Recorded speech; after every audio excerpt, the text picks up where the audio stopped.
I have a large audience. I have a mic. I have no time limit. I have not been on air for 3 months. I'm completely starved. They've told me to have a conversation with you. And there are some of my guests who come on my program who have been probably missing this. It's wonderful to be with you. I have spent some time with you one-on-one in the past. We've had conversations. The one thing which I have always found about you is that you're so normal. You're so... That's an insult. You're so simple. See, this is I do a news program, you're turning this to an entertainment show. Can I please proceed? You're a wonderful person because I find you straight, I find you direct, I don't find you pretentious. I think you speak so much common sense, you say so many deep things in a very understandable way, which explains your popularity and why so many people have turned up this evening to listen to you. I was told that the theme of Rotary has been success, service and spirituality. We'll try and start off by talking about that and you can take it forward from there. What is more important? Success, service or spirituality? Choose one of them. If you're… whether you do spirituality or service, you want success in that also. You want to be successful. Sure. Because the very purpose of any human activity, whether it's something small that you do or something large that you do, something very simple, as hitting a ball, you want to be successful. You don't want to do it in a goofy way. Even if you blow your nose and want to throw the tissue into the bin, you want to be successful. I'm saying something so silly, also you want to be successful. The biggest human activity means somebody else says, you're doing things you're… But what happens when a person is individually successful but at the cost of others? I personally often think that people turn to spirituality as an alternative to their own success because they feel guilty about their own success and want to make up for it through spirituality. Let's understand what is spiritual process. If you're thinking in terms of spiritual process means you look heavenward, no. This has been cultured, these things we've picked up in the last few centuries, otherwise it did not exist in this country, of looking up, Upperwala, doing things. This is a huge problem, which I'm trying to change dramatically now. If little things go wrong in your life, you find one little person there and think it's because of him. If big things go wrong in your life, you find that big guy there and you think it's because of him. This guy is absent. It's time to bring this guy into account. He's been unaccounted man for too long. Small things this guy, big things that guy, what about this guy? It is time. My endeavor is to move people from religion to responsibility because spiritual process means this. What you're referring to as spirit is that which is the basis of your body. When I say that which is the basis of your body, you were not born like this. You came with such a small one and now you become like this. If you put a banana into this, it becomes the same kind of body. If you put a chapati into this, it becomes the same body. So there is an intelligence and a dimension within us which builds you from within. How can any human being know life without addressing this dimension? What is sitting in the hook? Right now, there's an advertisement about the leather, about the woodwork. Systems, does it doing paintwork? That you just live with your body and your work and leather. Without taking… if you want success, it's very normal for human intelligence to question. Because you see people dying every day, somewhere or the other. Okay, when I fall dead, what? Beyond this body what? Before this body what? Is it not a very normal question? But because they messed you up telling you, oh, you came from heaven and you'll go back to heaven and this is what will happen, that's what… about things that they don't have a clue, everybody's talking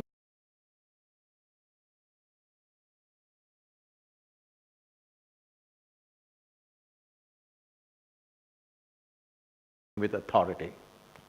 Because of this, now it looks like somebody has to guide you to a spiritual process. If you bring up your children without a single advice, if you're capable of that, it's very difficult, believe me. You know, when my daughter was just 3.5 months old, she was traveling with me. One hand on her and my right leg is always full down, and I drove across the country and she grew up like this with me till she's 5, till she went to school. Every day we are in a different home, staying with all kinds of people, everybody wants to teach her something. I said, one rule is nobody will teach her anything. No ABC, no 1, 2, 3, no Mary had a little lamb, because I don't care whether Mary had a lamb or not. So you won't believe, nobody taught her anything. By the time she's 18 months, she fluently speaks 3 languages because she's all ears, because nobody talks to her. She just grasps everything around her because nobody is teaching her anything. And she grew up like this, and when she was 12, 13 years of age, one day she came up to me. She just came back from school, disturbed about something there, and she said, you're teaching everybody so many things, you're not telling me anything. I said, well, I don't do anything unsolicited. Here you come now, let's see. So this is all you need to know. So what I want to know is how human you are. Let me tell you, this is how human I am. I haven't finished my question. No. I want to know how human you are, Sadhguru. Because… and the reason I'm asking you this is because very often we want to be guided by people who we feel have transcended the insecurities of humanity. So I want to know whether you're scared of something. I want to know whether you experience fear, and I would also like to know whether you have attachments. Can we start with the first? Let me finish this. This is not news hour, okay? When I'm telling you an answer, you can't ask me another question.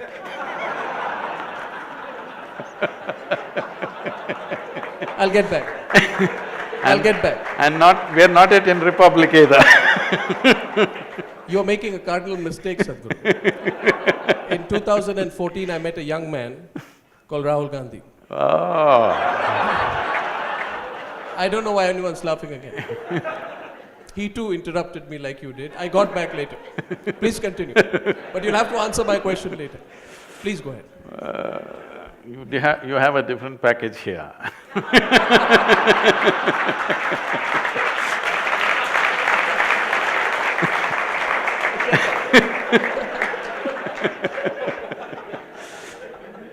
So, I will come to that. I'm very much going towards that. So the girl comes to me and says this, then I say, see, this is all you have to know. Never look up to anybody. She looks at me, what about you, kind of thing. I said, not even me. Never look up to anybody. Never look down on anybody. This is all the teaching. If you don't look up to anything, if you don't look down on anything, you will see everything just the way it is.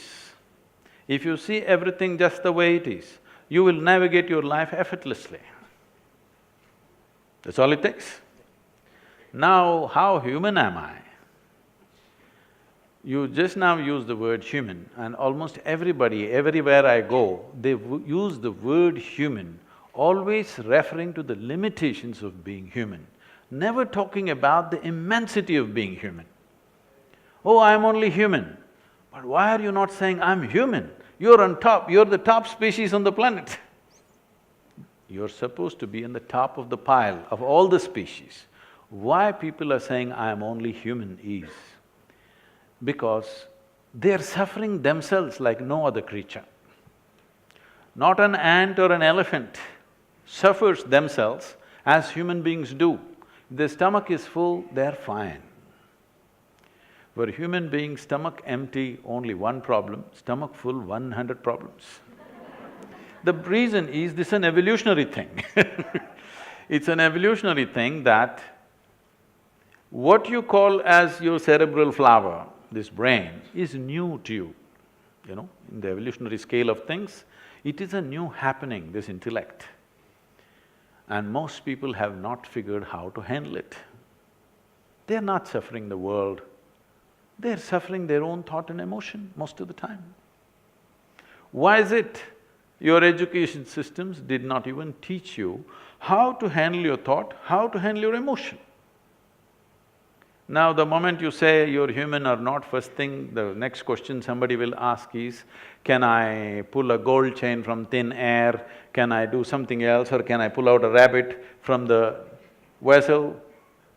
Or can I pull a pigeon out of my pocket? If I pull a pigeon out of my pocket, what will you have? You will have a bird, I'll have a shitty pocket. This is not going to change anybody's lives. I will show you a miracle. I will show you people who are full-on activity, not people who are sitting in some cave. Full-on activity, all right? 20 hours a day, 7 days of the week, we're all on. I'll show you people for 5, 10, 15 years, they've not had a moment of anger, agitation, irritation, nothing, they live joyfully, blissfully. This is the miracle the world wants. This is the miracle the humanity needs. If this happens to you, you will not refer to human as a limitation, you will talk about human as a huge possibility. My question was about whether you need to transcend a few things. I personally think it's all right. It's good to feel fear, it's good to have insecurities, it's good to be attached. But what we are constantly told is to be guilty about fear, to be worried about expressing or being open about That's multiplying the problem. Now you have fear and now you have guilt. Sadhguru, I listen to you. I still watch news hour, so what can I do?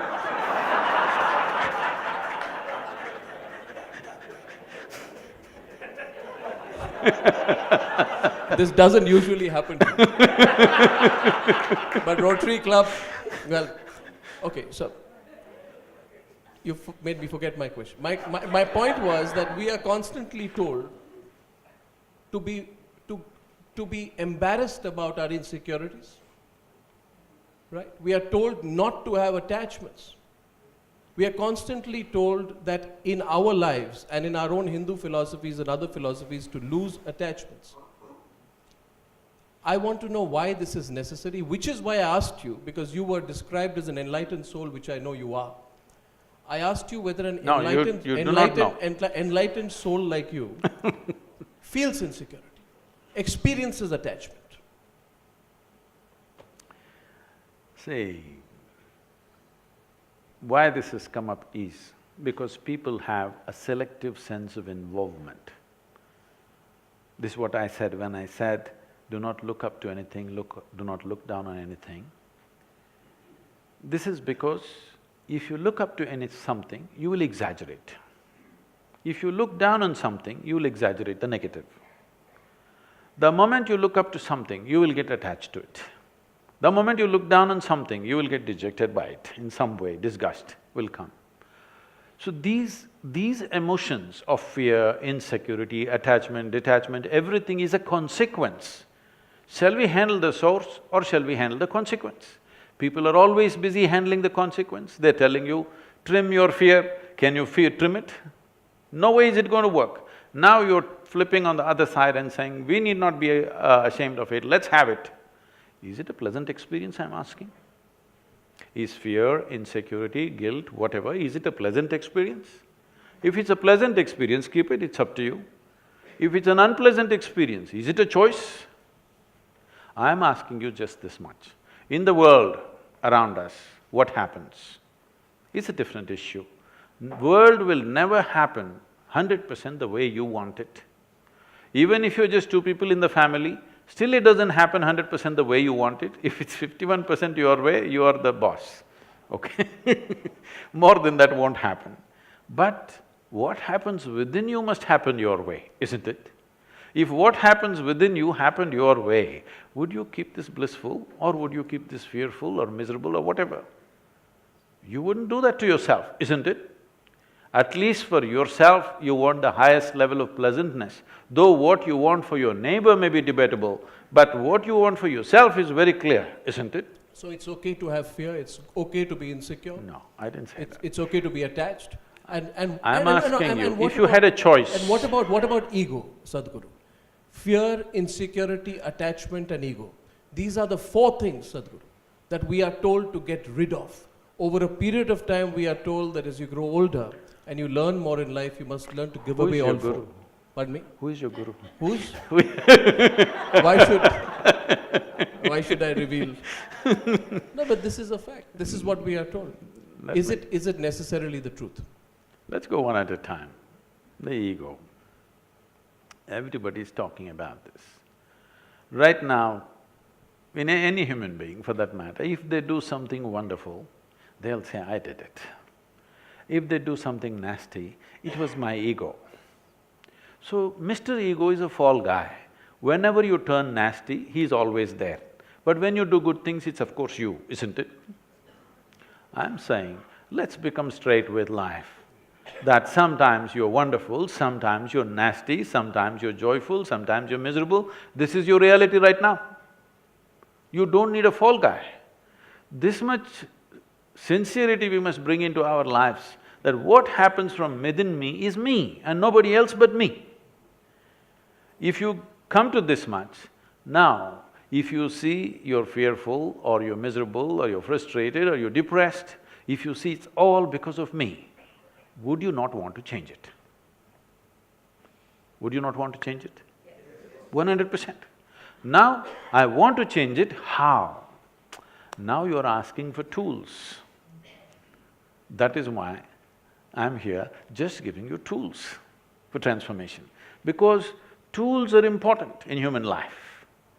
As human beings, we are dominating the planet only because of our ability to use tools. Otherwise, probably a colony of ants or a pack of dogs could dominate human species. But we can use tools. The power of tools is such. Right now, if I ask you to unscrew a little screw in this furniture, you may lose all your nails, it'll not come out. You may lose some of your teeth, it'll not come out. If I give you a little screwdriver, it'll come out. So similarly, to handle the inner dimensions, there are tools.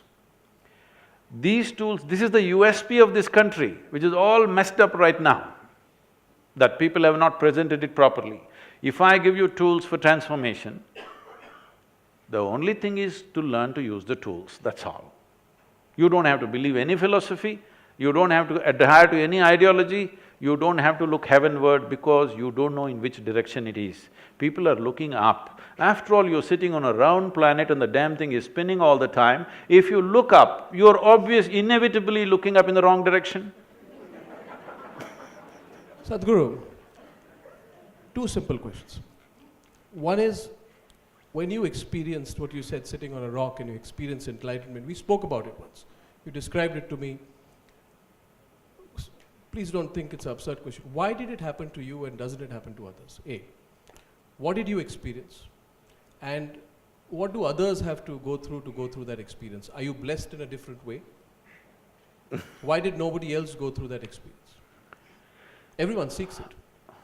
Well, everyone is not seeking it, nor was I seeking it. I was not seeking it. Tell me about it. I must give you some background. When I was just 4.5 years of age, I suddenly realized that I don't know anything. I don't know anything means I don't know anything at all. To such an extent, if somebody gives me a glass of water, I would be simply staring at the water for hours on end. I know what is water in terms of how I can use it, but I don't know what it is. Even today we don't know what it is.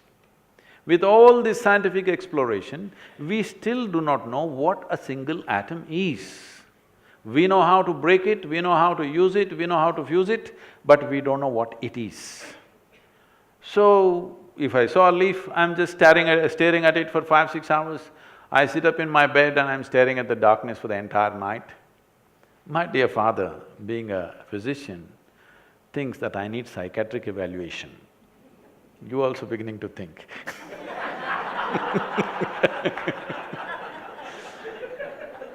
So he is worried this boy is simply staring at something all the time. My problem is, I looked at this and I don't know what this is. I am not able to shift my attention to another one. What is this? What is that? What is that? What is that? By the time I'm 5, I'm a billion questions. And nobody seems to know anything. Initially, they were all comfortable, I thought. They all know, only I don't know. Then slowly I realized, they have made a deal with their ignorance. Ignorance. They've made a deal with their ignorance. They have all decided, this is how it is, we don't know, you don't know, it's okay, we'll all pretend everything is fine. I couldn't make a deal with my ignorance. So I just sat there staring at everything. In this condition, they sent me to school. My mother said, you must pay attention to the teacher. I went and paid attention to the teacher. The kind of attention the teacher would have never received in their life. Initially, I heard their words and sort of understood what they were trying to say. But after a while, I realized they are only making sounds. This will be very useful. They're only making sounds. I am making up the meaning in my head. When I realized, they're just, hour after hour, teacher after teacher, they come and make sounds and make sounds. I am making up meanings and meanings and meanings. Then I realized this and I stopped making meanings. I just paid attention to the sounds. After some time, it became so amusing, a big smile spread on my face. But they were not amused. Things continued like this.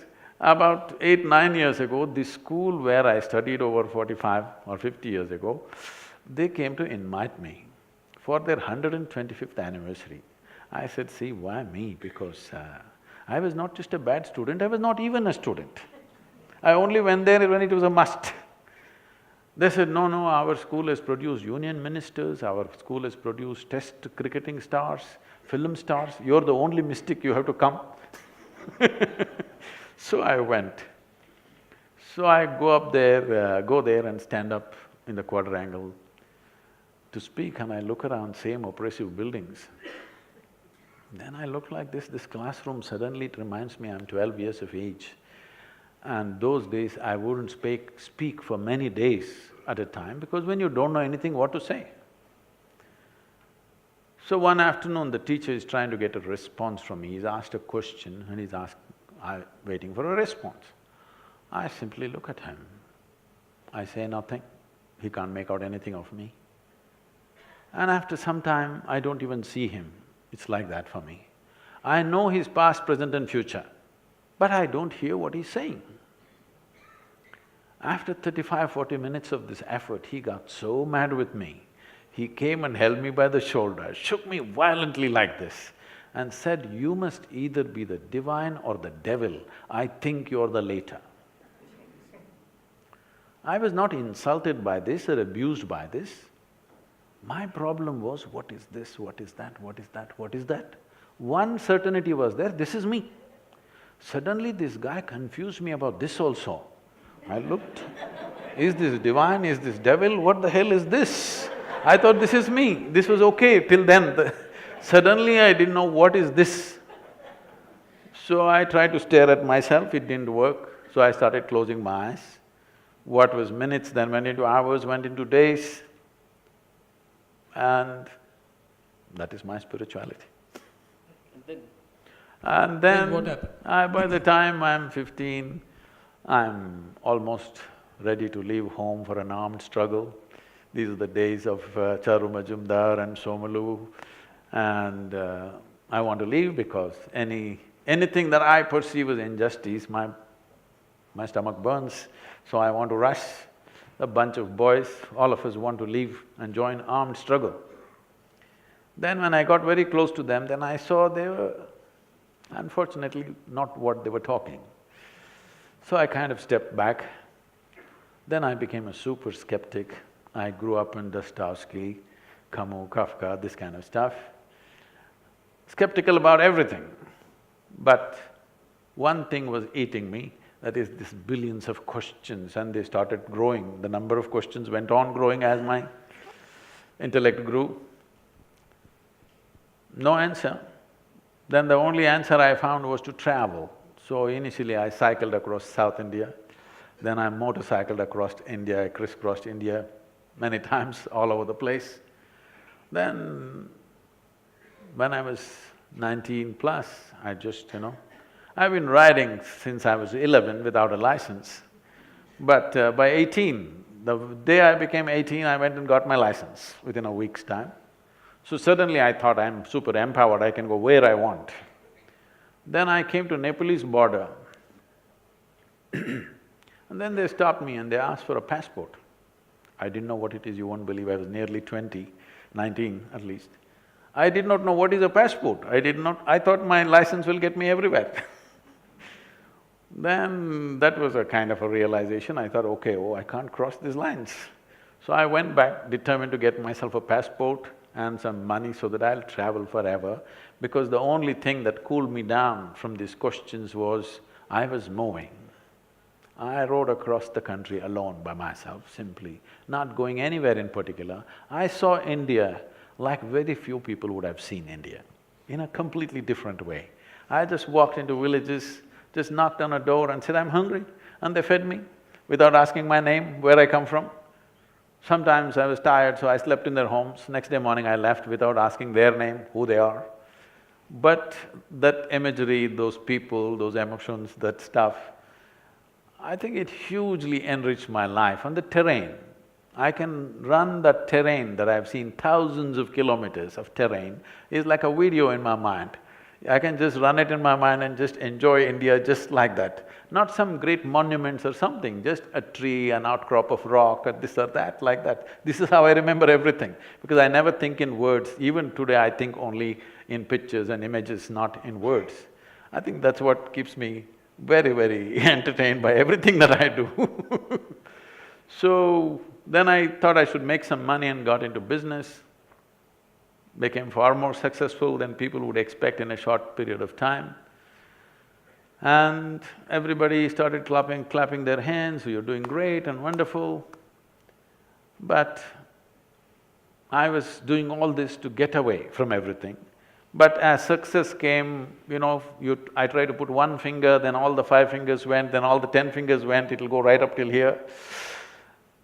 I think those highly successful business days probably was the most wasted days of my life, because there was no exploration. I did variety of things. I started half a dozen small businesses which all started growing, which people would think is success, but when I look back and see, those 6 years of my life are probably the least creative part of my life.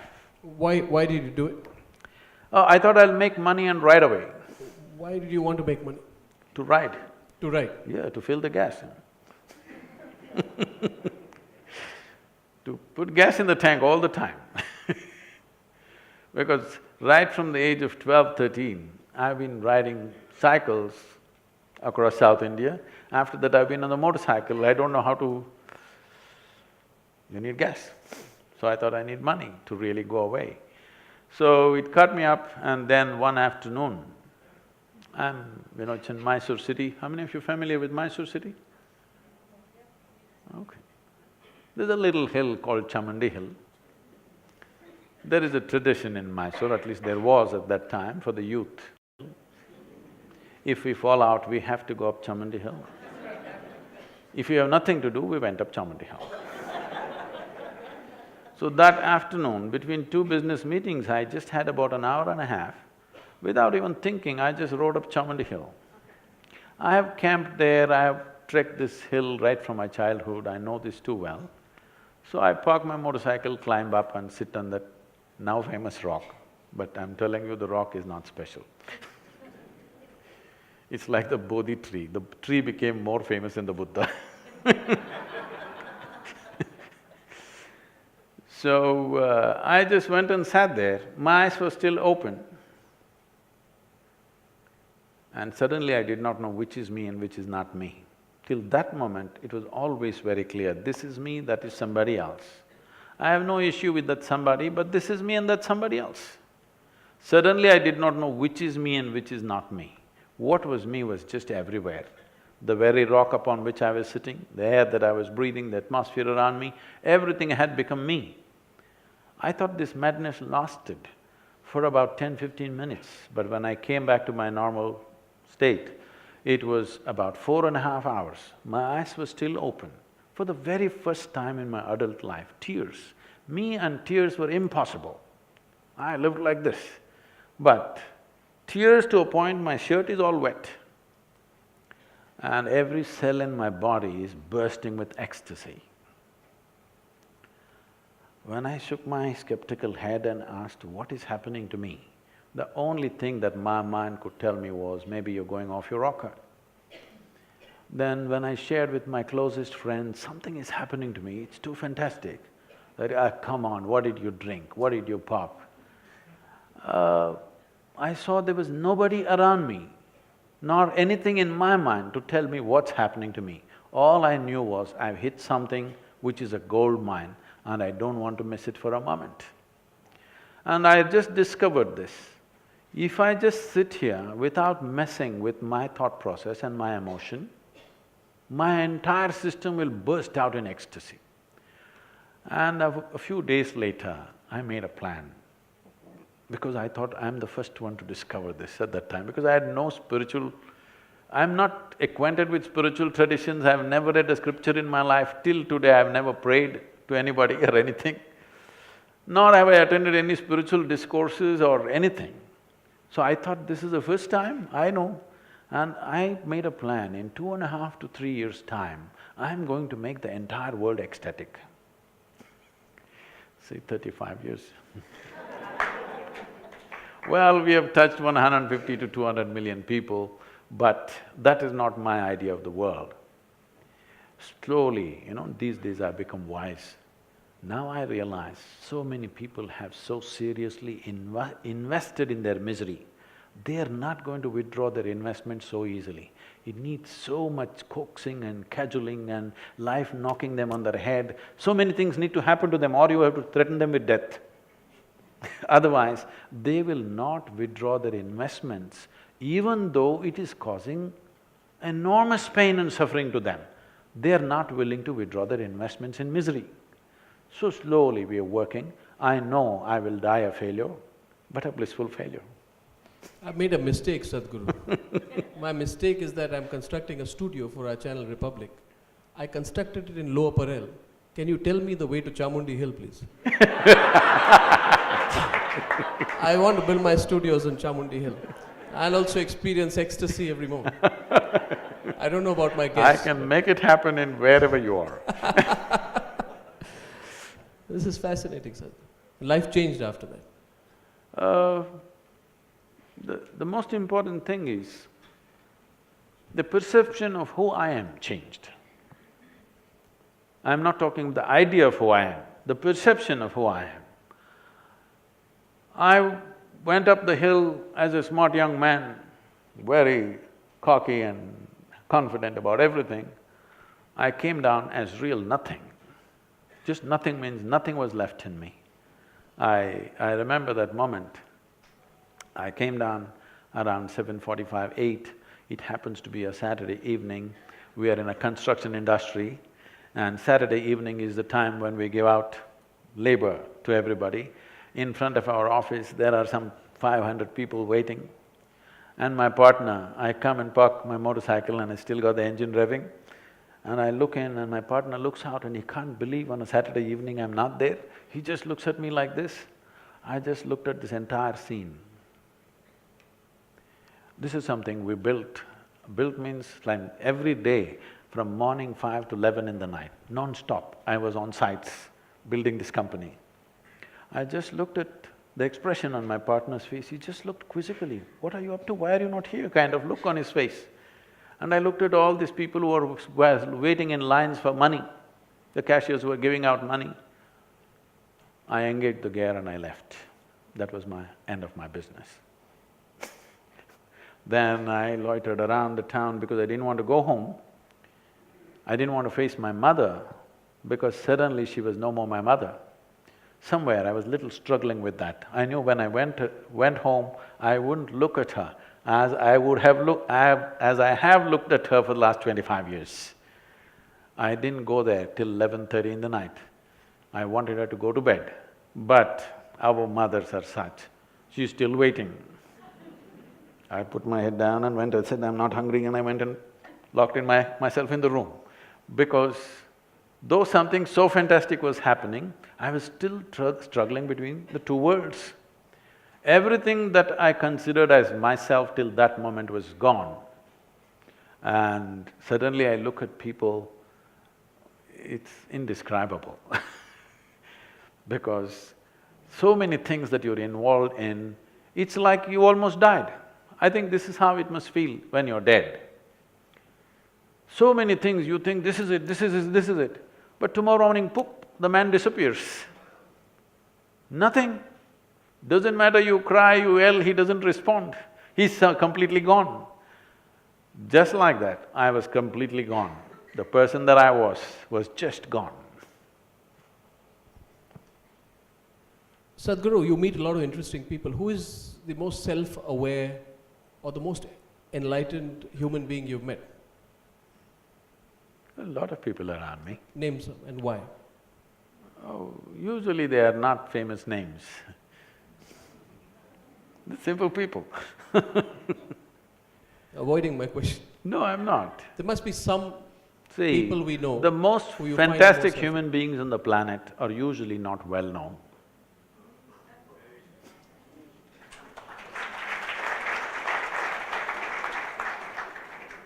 Because getting known in the world is a different business. Being wonderful within you is a different business. I'm doing everything possible to marry these two. What do you think about the state of the nation?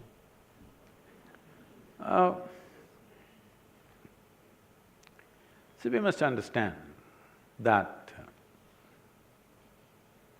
as ancient we are as a nation, the idea of a modern nation has not really sunk into everybody's minds. I believe the way you have named your new venture, in some way, you want the idea to sink in to people's minds because a nation is not some God-given thing. It is something that exists in people's minds and hearts. It's just an idea that we enshrine in pursuit of common well-being. But it goes somewhere altogether. Over a period of time, people start thinking it is the thing. That's not how it is, but it is the thing, it's an important aspect. Because nation is the largest segment of humanity that you can address right now. If you could address the entire humanity, it would be fantastic. But that's not possible, that's not realistic right now. That may be the ideal, but that's not realistic. So right now, nation is the largest segment of humanity you can address. India as a nation is a world by itself. So though we have a history of what we call as Bharat or Hindustan, which goes back to 10,000–12,000 years of history, though within this geography we had at certain times over 200 political entities, still we were considered a nation, both by people within and those outside also considered this nation, though there were different kings ruling all over the place. Why this happened is a unique thing. Most nations or all nations are made on the sameness of something. Sameness of language, sameness of race, sameness of religion, some sameness is important. We have defied that completely. We have never tried to be same in any sense. If you drive 50 kilometers anywhere in the country, every 50 kilometers you meet different kind of people. They look different, talk different, dress different, eat different, everything is different about them. But still we have been a nation for over 10,000 years without maintaining the sameness. I think it's an extremely unique and fantastic happening which we must culture, nurture and preserve. What is it that kept us together? Why people outside called us a nation, though we were ruled by different entities all the time? Fundamental thing which made us one nation is that every nation in the world believed in something. We as a nation never believed in anything. We have always been a nation of seekers, seekers of truth, seekers of liberation. Today's… uh, in today's generation, this might have gone out of the present lingo, but it's coming back in some other way. In previous generation, if you spoke, in a day, my grandmother wouldn't end a conversation without at least once uttering the word mukti or moksha. It was like day-to-day thing. It's not like at the end of your life you're thinking mukti, or when you go to your spiritual discourse you're thinking mukti. No, in day-to-day life, in conversations, every day mukti, mukti. Maybe that is why today people are shouting azadi, azadi. Maybe it's coming back in another way, but… You've heard of the ongoing discussion on freedom of expression, and I personally felt pretty outraged last year when a group of people started to make it fashionable to speak against the nation. We saw the limits of the debate on freedom of expression last year. Sadhguru, my question to you is in the context of what is happening today. We've seen a little bit of that happen once again on the North Campus of Delhi University. In your view, why is it becoming fashionable for some people to run down the nation and then use that as an example of the freedom of expression? I find that hypocrisy. What do you think? Everybody is very freely quoting the Constitution. It is the Constitution of India which gives you the freedom of speech. You must stress on the word India. It is the Constitution of India, it is not some divine constitution which has given you this freedom. It is the Constitution of India which has given you this freedom. The moment you question that, then you have questioned the fundamentals of the making of a nation. See, religions have their own constitution. The only problem with this constitution is it's not amendable. A nation has a constitution, but if all of us don't like it, we can amend it. It's not given by somebody, we made it, we agreed to it, it's an agreement.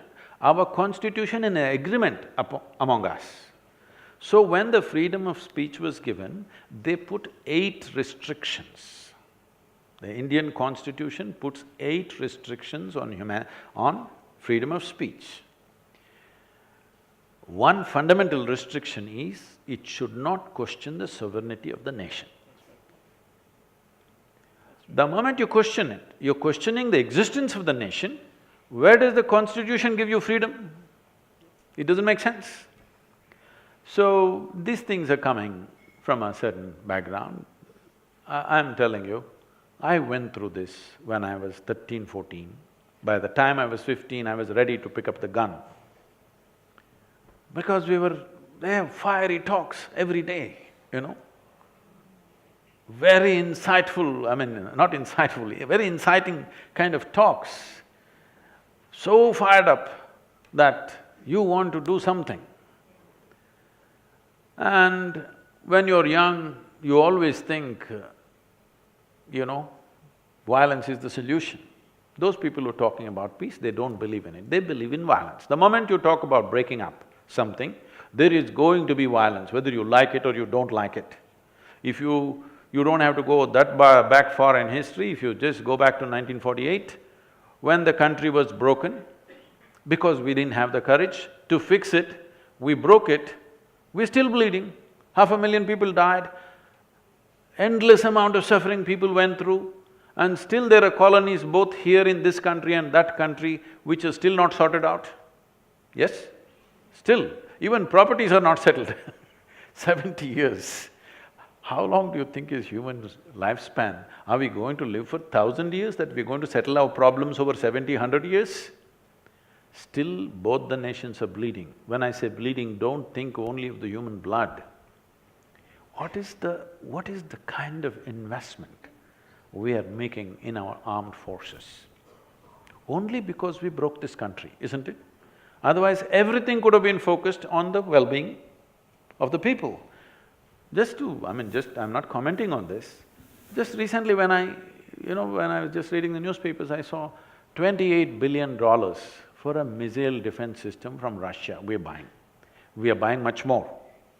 But I'm just saying, $28 billion, when I think about it, we could educate every child in the country, we could nourish every child in the country, we could do so much work. we could make sure people in this country live well. But we cannot do that right now, simply because we broke the nation. So if you talk about breaking it further, this will go on for centuries, because breaking will never be clean breaking, it'll not happen like that. When you break, somebody will be this side, somebody will be that side, so much human suffering, resentment, hatred, which you cannot solve. This line that was drawn just 60, 70 years ago, can you believe it is only 60 years? The level of hatred we have for each other. You can't cure this, isn't it? So, breaking is never a solution. It's better to sort it out. Whichever way it comes, better to sort it out. For that we have a framework which is called the Constitution. Constitution, I'm repeating this, is not a divine document. It is an agreement between you and me, so that in every step that we take, we don't collide with each other. Yeah. This is the law that we will follow, that's all. Yeah, I agree with you. I'm so glad that you have made your position so abundantly clear on this subject, because I don't know why people are conflicted, Sadhguru. Some people say they are conflicted even over issues such as whether you need to stand up for the national anthem. We had the No, that's because in the theatres, in one hand they have popcorn, in the other hand they have Coca-Cola. They cannot stand up, you must consider these things. No, but there was that absurd debate last year, and I know many people here would know about it. It became fashionable last year to say, assert my right to rebel, and my rebellion is that I will not stand up for the national anthem. And I'm saying this openly, Sadhguru, I'm a part of the media too, that I found the pseudo-liberal media in this country advocating that as an example of the freedom of expression. And forgive me my directness on this, I never felt people in my fraternity were more wrong. See, what we need to understand is, we are picking up bits and pieces from developed nations and trying to implant it into our country. Well said, well said. When… said. When 50% of the population has not even eaten properly, you can't be debating nuances of democracy. It's just stupid. You go to United States of America, in every sports event, okay, in a baseball match, national anthem is played, everybody will stand up like this, okay, with their hand on their heart. Well, you're discussing some kind of French Revolution, all right, but you don't have River Seine flowing, nor do you have Paris around you. You have slums around you, you have a stinking Yamuna flowing. You shouldn't be talking the same language. And half the people have not eaten properly. Just take a walk. Just take a walk in one of the villages. You will see 60% of the population, their skeletal system has not grown to full size. We are busy producing underdeveloped human beings. Substandard human beings you're producing, and you're talking about a great nation and fanciful ideas. This is not the time. When everybody is well-fed, when things are taken care of, then maybe you can talk about certain things. This is not the time. I don't agree with you, Sadhguru. I don't think great nations are built out of economic well-being. But that's my simple point of polite disagreement with you. I'm not saying economic well-being. Eating what I need to eat to sustain this body is not economic well-being, it is a fundamental right. Whether there is a nation or no nation, not just for a human being, not just for a human being, for every worm, insect, animal, bird, the basic sustenance necessary for their survival is the right of that creature, isn't it? So this is not about economic well-being, this is a must for every life. Every worm, insect, bird, animal, tree must get the fundamental nourishment. Of course, we are included as one of the creatures. No, I meant it in your linking the talk of a great nation to whether we have everything that we need. I think we still can be, even if we don't. Sadhguru, with again polite disagreement with you, what happened in Bangladesh after the famine also saw the rise of the greatest form of nationalism in Bangladesh. So, History teaches us different lessons at different points of time. I don't want to argue with you on this. We'll go aside and have an argument after this. My point to you, which provokes me to take this discussion further, Sadhguru. Why have we become, like, have we insulated ourselves? The better we do, the more we want to cut ourselves off from our own country and our surroundings. And I agree with your previous point. In 1997, Sadhguru, I was in NDTV. There was a story which came out, a reporter called Sampath Mahapatra called me. And he said that there is a story I want to go and report. And we needed approval from the headquarters to send the reporter down there.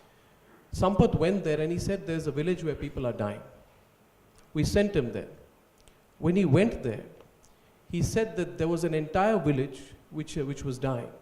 And the reason for that was horrifying. There was complete starvation in that village. There was a drought, there was no health facilities, there was not a grain of rice. So the people of this area, which is the KBK, Kalahandi, Bolangir, Koraput belt in Orissa, started taking the seeds of mangoes, putting it into muddy water and making a soup of it. That, because it was so hot, started becoming rotten. And so it was a rotten mango gruel that was prepared. And because they were so hungry, and no mother can see her child starve, they were poisoning themselves to death because they were so hungry they had to eat something. In my life, I remember at that time as a reporter, I stood outside gate number 1 of Parliament. I was so angry, and I confronted the then food minister, who said to me that इस बड़े देश में 20-30 लोग मर जाते हैं, आप बात का बतंगड़ बना देते हैं. And I was shocked and horrified, Sadhguru. Till this date, I feel, and people say to me, why do you scream so much? I say, because in this country, you don't yell, you don't scream, nobody gives a damn. I still do believe that in this country. We believe in that chalta hai attitude because we think everything's okay with us, why should we care about the rest of the world? We're growing, but the chasm in our country is also growing. Between the rich and the poor, between the haves and the have-nots, between those who have everything and those who don't have any shelter. And yet we feel happy enough to cut ourselves off from it. Is it true that we spend a large amount of our time cutting ourselves off from our own country? Is this not one of the greatest problems of India today? That we, the privileged sections of India, have cut ourselves off from the rest of India. And is there a solution for it? See, the question is not about the disconnect between the well-to-do and the not-so-well-to-do or the impoverished regions of our nation. We have not invested enough in the fundamental nature of our humanity. We've become many things other than being human. If you sat here as just a human being, it would be very natural for you that your heart beats for everything around you. But now you become so many things, starting from gender, language, culture, religion, race, ethnicity. In many ways we have identified ourselves. Because of these identities, all these identities give you a certain sense that you can undermine your humanity. You cannot undermine your humanity if you did not have these identities or if you did not give it too much priority. All of us have those identities at a certain level. Cultural identities are there, language identities are there, but they are not fundamental to us. Our fundamental nature is that we are life. If you sat here as life, you would reverberate with every life. Nobody had to tell you, you would be that way. But that has not happened. That is because we are a moral country. We've never had codes of morality in this nation. We have always managed populations because in every generation, they were enlightened beings, hundreds of them. And so we managed human consciousness in a certain way. By making people conscious, we manage situations in a beautiful way. Wherever those people did not come or not enough were there, anarchy happened, chaos happened. because we have never had a set of morality. Because morality makes you act, but doesn't transform you. For example, I'm sorry, I'm not commenting on the theme of the club. For example, the word service. Leaving the theme of this. See, it's like this. If you… let's say there is a child starved out on the street. If you pick up the child and feed this child and take care of this child, you think it is service. But if you pick up your own child and do that, you don't think it is service. What is the difference, I'm asking? For one, your heart is beating, for the other, it is not. So the barrenness of heart is the basis of all this. We are always trying to do good. You don't have to do any good. You just have to become a full-fledged human being. A full-fledged human being means a natural conscious response to everything. And what best you could do. And that's all a man can do. That you are at your best always to everybody and everything. Are you doing the greatest? Maybe not, but I'm doing my best. If every human being does their best in every sphere of life, with every life that they come in touch with, something will happen. But above all, this is a more large-scale problem, that there is lack of planning, lack of policy, lack of corrections, and irresponsible population explosion. In 1947, we were only 33 crores. Today we are 120 crores or 25 crores. 4 times over in 70 years is irresponsible reproduction.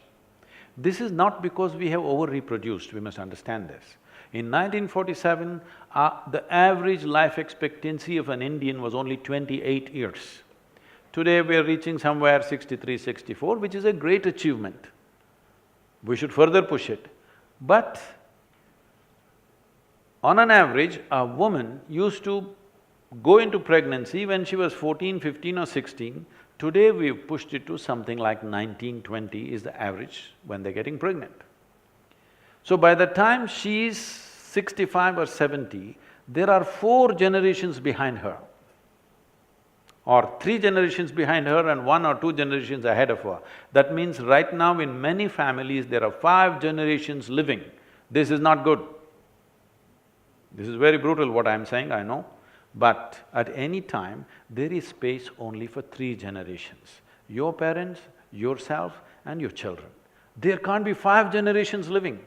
That's what is happening right now in this country and in many other places, especially in this country. 5 generations are living, so there is no space. Once there is such a load, people will keep their humanity in the attic and go about brutally.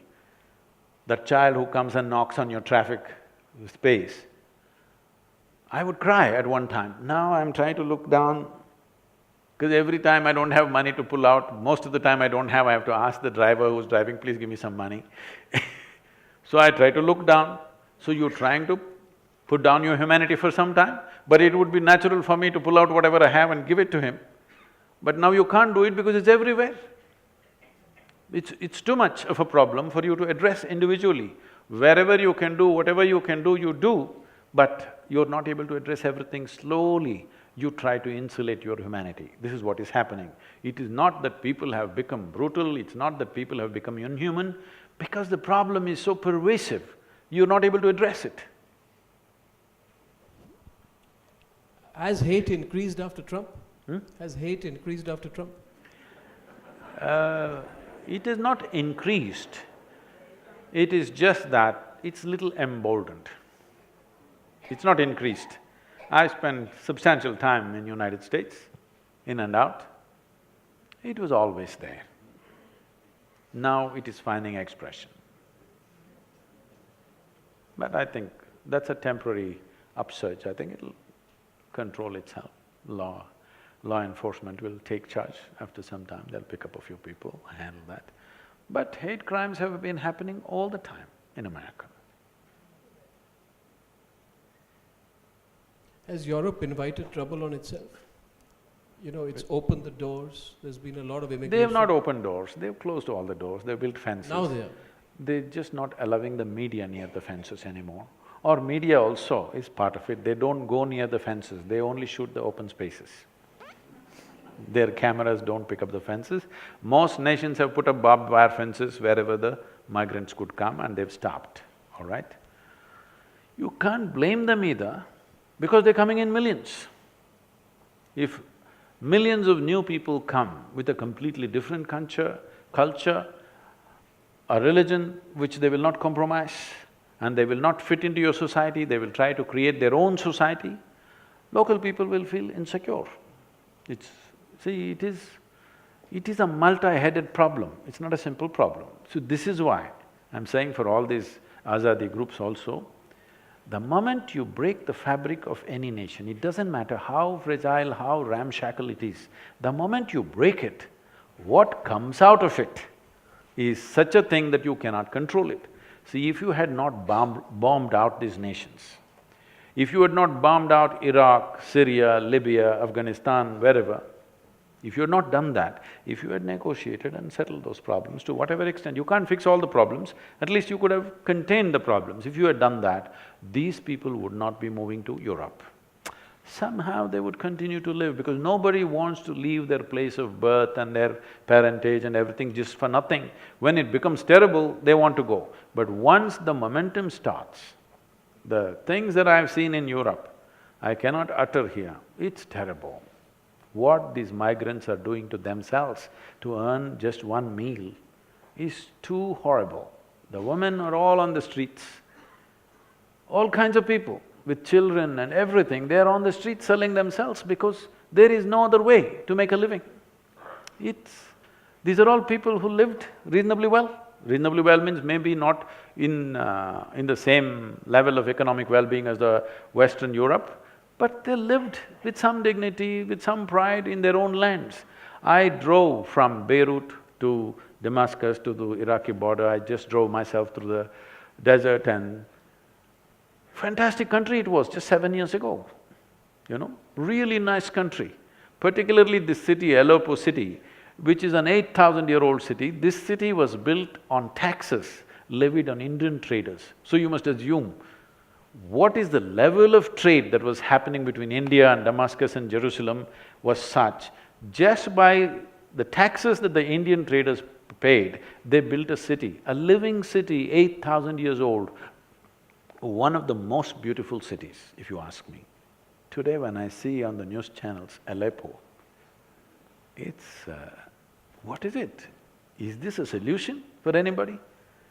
So, you may have whatever, people earn Nobel Peace Prizes, but this is the kind of solutions they offer to the world.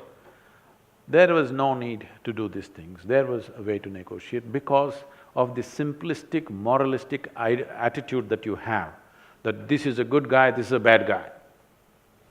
This is basic stuff, good guy, bad guy business. And millions of people, over 1 million are dead, over 10 to 15 million are homeless. Nobody is counting these numbers really properly.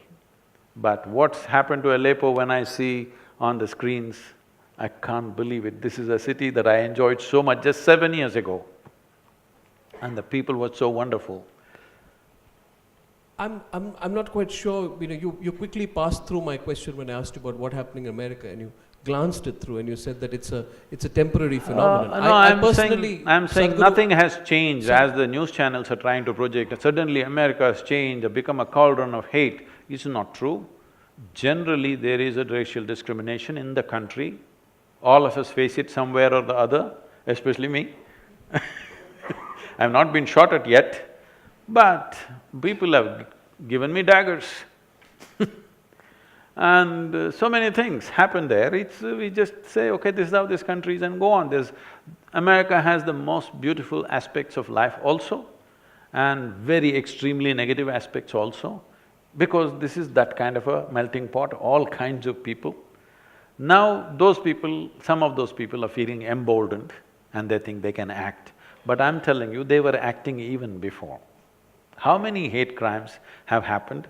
Recently, in the last 1-2 years, you must have seen all these black people being shot in many places, they put it on the Facebook Live and all that stuff.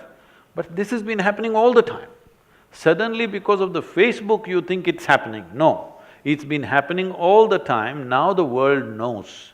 Otherwise, the people who live there, they always know this happens all the time. Just look back at the statistics. Let's say in 2016, 2015, how many Indians, how many blacks, how many Hispanics have been killed? I don't think the numbers have changed. The reporting has changed. You're blaming the media for that. I'm not blaming the media. You're not blaming Trump. You're not blaming Trump, but you're blaming the media for that. I think Trump has emboldened us. I'm saying, yes, definitely his presence has emboldened them. But I'm saying, nobody needs to embolden them, they've been always doing it. Yeah. Maybe now they're uttering the words. They're not afraid of uttering the words because they think at the highest office there is support. Sadhguru, now let's look at a few issues that you've raised in the last 3 minutes. You say that, there must be a better solution, there must be no confrontation. Non-violence is not always the answer. No. I would argue. Yes. It's okay to say, it doesn't deliver results. No. In your view, can non-violence be an answer, for example, to jihadi terrorism? Not at all. So, if not so, then what I would like you to tell this audience is, dealing with one of the greatest individual constructs of problems in the world today, which is jihadi terrorism, in your view, Sadhguru, what is the direct antidote to jihadi terrorism? An immediate and quick solution to it. What is the direct antidote? That's what I'm doing, that's my work. But quick solution, I don't have one. There's no quick solution. Individual transformation is the only solution, but that's not a quick solution, but a lasting solution. What is the solution to it? Let me rephrase that. What is the solution? I'm saying… How do you deal with it? If you were a world leader, Sadhguru, which you are in your own way, but if you were a political leader facing the problem of jihadi terrorism, what would you do to take it on? See, we must understand this, though nobody wants to spell it out, nobody wants to say it. It is written not in one, in many religious books across the world, it is written clearly, those who are not like you deserve to be killed. Let's come to the point. I know, this may bring things upon myself, but it's okay. Not in any one book, in many books it is written clearly. Those who do not believe the same things that I believe must die, they are fit to die, they are unfit to live here. This is clearly there. So because people are claiming it is the word of God, they don't have the courage to amend the book. It is time that you take sensible part of people who believe in these books and say, see, if you edit these 10 pages, your book will become wonderful.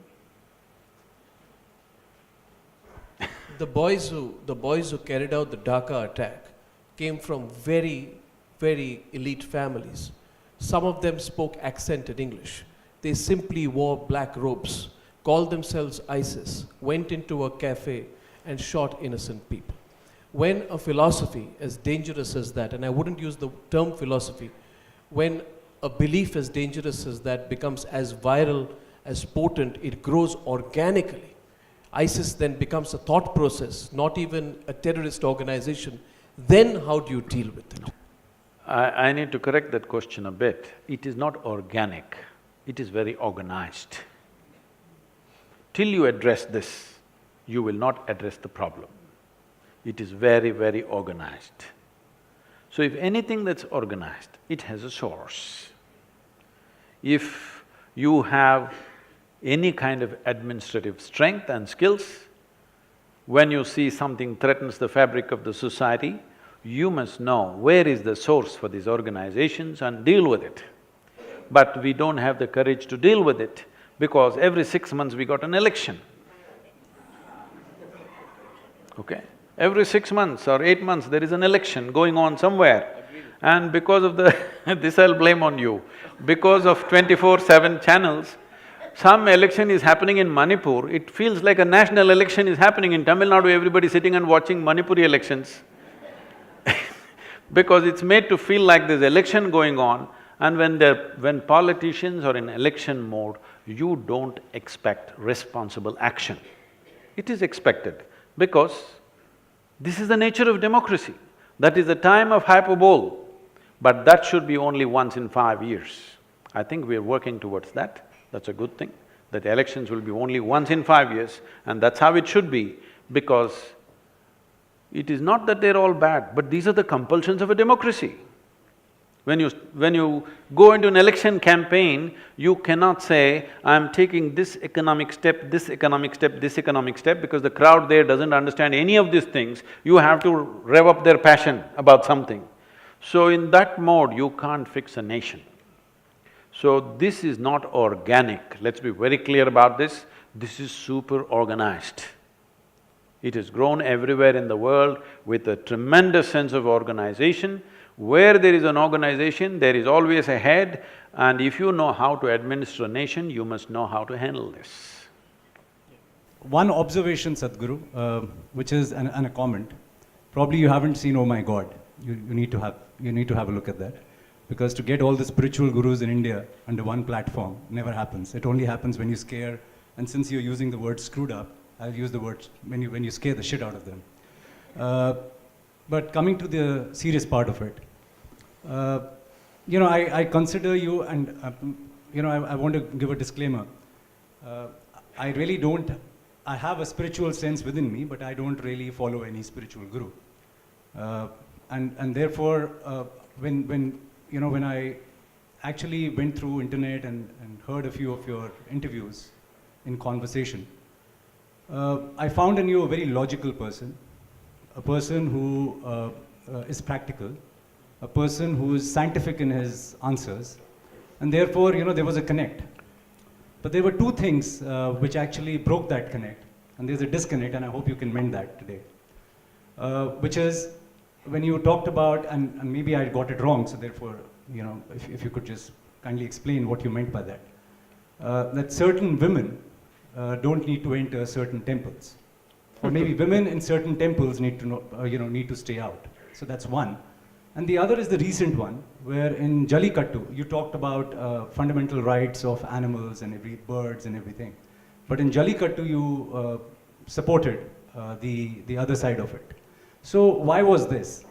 And since it was kept political by Arnab, most part of it, and I think many of us out here were wanting to hear the spiritual side of you, so I'm following it up with a political question. So we must understand this. There are two reasons. Those people who are propagating certain things, and also there is a certain unfortunate discriminatory process. But essentially, culturally, this nation, before invasions and other things happened, this nation did not have a big discriminatory process between men and women. You look back on the ancient societies here, there was absolutely no discrimination. Most of the country was matriarchal. They obviously, because this is… you must understand, many things today are common between men and women, not because of liberalism, simply because of technology. Technology has leveled the ground in many ways. Your muscle doesn't mean as much as it meant 1,000 years ago. When human beings were doing everything with their body, man's muscles were important. So he dominated the world in a certain way. Once technology came, your muscles, if you have a lot of muscles, we'll give you a menial job, we're not going to make you the boss here. So because of that, things changed slowly. But in the spiritual dimension of this country, there never was any discrimination. You must understand, if you don't know this, as per the Hindu norms, a Hindu man cannot go to heaven without his wife. How nice is that? There are no other apsaras and other whatever, they're not waiting there. You have to go there with your wife. You decide whether you want to go to heaven or not, that's up to you. But a Hindu man cannot go to heaven without his wife next to him. She has to be there. So these are different ways this society addressed this. But when the invasions happened particularly, first thing that they're going for is your wife and your daughter. That's the first thing that people will take away. And it's the most disgraceful thing and the most painful thing. So they all hid them in the granaries of the time. And when continuously these raids were ravaging the society, slowly, don't step out of the house became a norm. Because generation after generation, the raids kept on happening. So there are many historical aspects, leave that. About the temple entry, there is no such thing anywhere that a woman should not enter a temple because she is a woman. Do you understand? It is just that certain temples, they are doing certain occult work. There are certain forces there. I have to talk about biology. One thing is mountain temples, we said women should not go. Because you must understand, those were days, this is a tiger land. When I say tiger land, today the poor tiger has to be protected as if it's a pussycat. Those days they prowled in thousands. Going into the jungle and coming back alive is a big thing. If you don't know this, even today there is a practice that if tribal people walk in the jungle, though there are not so many tigers anymore, they will take some incense and walk because they don't want the wild animals to smell them. There is Samrani in the South Indian temple. You know what Samrani? What do you call it in North? Samrani only, right?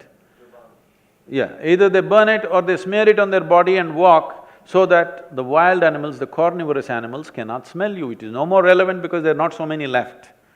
But at that time it was really tiger country. So the very nature of woman's biology is such that a carnivorous animal will always smell out a woman much more easily than a man. Especially at certain times of the month, it will definitely smell her out. So they said, mountain temples she should not go. All the mountain temples, they're restricted. Now those things are gone, women are equipped in a different way than the way they were at that time, and the wildlife is scant, it is very much possible to go. The other kind of temples where they were asked not to go were where they're doing occult work. When they're doing occult work, I'm telling you, whether you like it or you don't like it, maybe you are liberal, but you don't know the fundamentals of nature. The nature is such that when you do certain occult work, a woman is more susceptible to damage herself in such situation than a man. Even for a man, if there is any injury in the body, they won't let him into that place where they're doing occult because it will affect him. So, this was done with a certain care and concern, not as a discrimination. Today you're taking it up as a political activism and thinking everybody should go to everywhere, it's fine. Then the thing is, you should not do that kind of work because it'll be harmful. Even today in this country, if a woman is in early stage of pregnancy, we won't allow her to come to the funerals. Do you know this? It is a very sensible thing to do. It is not discrimination, it is protection, not just for the woman, but for the child that she carries. It's very, very important. If you do not look at life the way it is, how the life forces function, how it is best for us to be, and if you just talk about social equality, then you will do silly things which will only, in the end, make the woman suffer. But now it's become political activism, probably those temples are not doing any occult of any great strength, so maybe it doesn't matter, that's a different matter. But if you're talking politics, if you're talking about equality, there are only two places where you should be even concerned whether somebody is a man or a woman. What is in somebody's pants is not your business. Only in bedrooms and bathrooms you must be concerned about these things. Sadhguru, if I may, completely, totally, 1000% disagree with you. I have… in this country, the problem has been that a lot of people take upon themselves the responsibility of protecting women. Let me give you my perspective, Sadhguru. You see, in this country of ours, at one point of time, it was also told that sati is tradition. So we must… Shall I clear that? Now you raise something, shall I clear that? Let me complete the one. The second point is, there are no tigers who are going to eat women when they go to Shani Shignapur or Sabarimala. By your own argument, there was a rationale, you say, for not letting women, a logical rationale for not letting women into temples earlier. That rationale doesn't exist today. It doesn't, that's So what then I'm saying. So then change the rules, which have been created. I'm saying just that, where it comes from and where when situations change, we have to change the norms accordingly, that's what I'm saying. So Sadhguru, And anyway, No, Sadhguru, see, look at how unfair this is. In this country, there are women who can be divorced on WhatsApp with triple talaq, on WhatsApp. That's another matter. No, it's the same matter. In this country, you must understand the sensibilities of people today. They are going to question what is injustice. Definitely. A woman is being kept out of a temple because she is told that she is impure. By the definition of what is pure and impure, if it doesn't apply No. in today's context, then we need to give voice to that. All I'm saying to you, Sadhguru, is another point of polite disagreement with you, and we will never agree on this point. We'll come to the agreement, disagreement. Is that things have changed? I know this personally, Sadhguru. I have some understanding of the pulse of this country.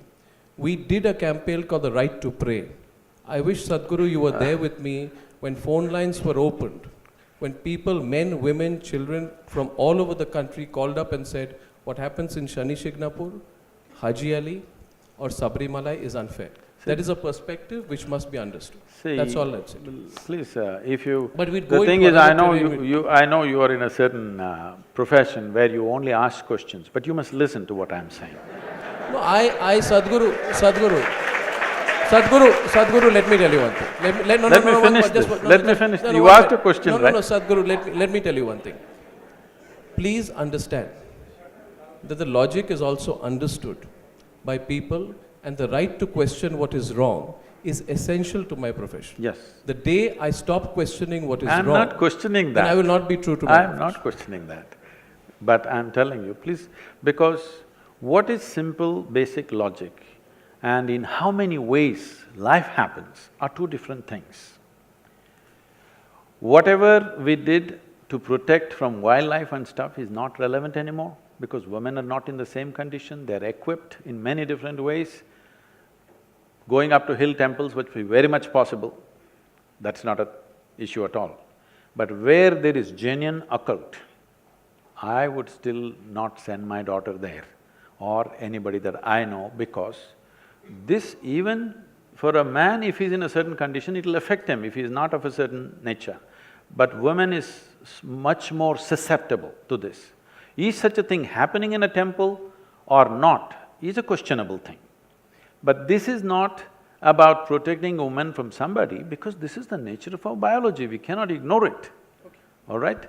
Now, talking about sati, nobody can endorse such a thing. Talking about 3 words will dismantle your marriage because 3 words may happen in moments of anger and disagreement and something, and it's over. This is another thing altogether. Sati as a thing came up again only when men were killed in battle. When men were killed in battle, when other people entered the towns, what happened to the women was worse than death. Because of that, they got into this mode, when my husband who is a soldier dies, I kill myself because what happens after that is worse than death. So that came from that, and somebody exploited and stretched it. Well, we stopped that reasonably, I think almost totally stopped that. That's a different thing.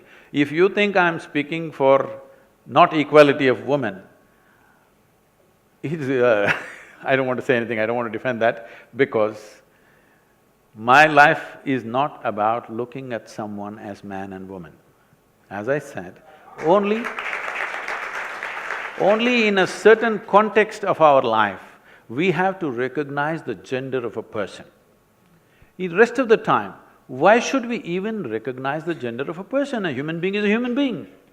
Only in certain aspects of our life, somebody is a man, somebody is a woman. All the time thinking, I am a man, you are a woman drives to madness. I'll make this pass, but I'll just make one observation. If you say you have to enter heaven with your wife, you can enter heaven with your wife, but you aren't enter a particular temple with your wife, I don't think that's fair. No, I take the next question. No, you can't have the last word on that. You can't have the last word on that. I won't have the last word, I'll give the question there. I only mentioned the heaven business, not because I believe there is a heaven. No, did not talk about the heaven because I think there is a heaven and you're going to heaven. I know you're not going to any such place. But I am saying the society and the culture tried to control the natural urge for a man to dominate the woman with these kind of things. That's all I said. Sadhguru, you talked about self-enrichment and self-consciousness, and you were going to give us some tools. I think we all got distracted. None of us have heard about the tools that you could offer us.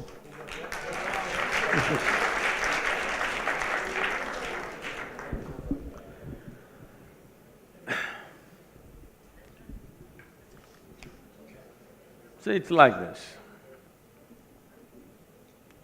The nature of your existence, your experience and your perception is right now like this.